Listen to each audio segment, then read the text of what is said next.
Amazon ಕಾಡಿನಲ್ಲಿ ಏನಾದರೂ ಹೋಗ್ತಾ ಇದ್ದೀನೇನೋ ಅಂತ ಅನ್ನಿಸುವಂತಹ ಈ ಒಂದು ಜಾಗ ಚಬಿಮುರ. ಚಬಿಮುರ ಅಂತಂದರೆ ದೇವರ ಕಾಡು ಅಂತ ಅರ್ಥ. ಗೋಮತಿ ನದಿಯ ಈ ಕಡಿದಾದ ಬೆಟ್ಟದಲ್ಲಿ ನಾವು ದೇವರ ಮೂರ್ತಿಗಳನ್ನು ಕಾಣಬಹುದು. ಈ ನದಿಯ ಮಧ್ಯೆ ಸಮಾನಾಂತರವಾಗಿ ನಿಂತಿರುವ ಬೆಟ್ಟದ ಮೇಲೆ ಮನುಷ್ಯನಂತೂ ದೇವರ ಮೂರ್ತಿಗಳನ್ನು ಕೆತ್ತಲಿಕ್ಕೆ ಸಾಧ್ಯ ಇಲ್ಲ. ಹಾಗಾಗಿ ಇದೆಲ್ಲ ದೇವರ ಸೃಷ್ಟಿ ಅಂತ ಇಲ್ಲಿಯ ಜನ ತುಂಬ ನಂಬ್ತಾರೆ. ಹೀಗೆ ನದಿಯಲ್ಲಿ ಸುಮಾರು 1 ಗಂಟೆಯ ಪ್ರಯಾಣದ ನಂತರ ಒಂದು ಕಾಡು, ಅಲ್ಲೊಂದು ಗುಹೆ. ಈ ಒಂದು ಗುಹೆಯ ಮೂಲಕ ಈಶ್ವರ ಕೈಲಾಸ ಪರ್ವತಕ್ಕೆ ಹೋದಂತೆ.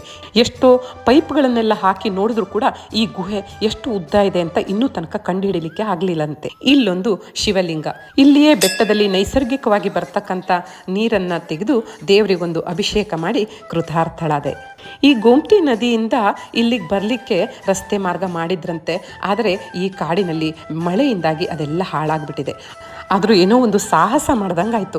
ಇದಿರುವುದು ತ್ರಿಪುರಾದಲ್ಲಿ. ಈ ಚಬಿಮುರಾದಲ್ಲಿ ನೆನಪಿನ ಚಿತ್ರಗಳನ್ನು ಸೆರೆ ಹಿಡ್ಕೊಂಡು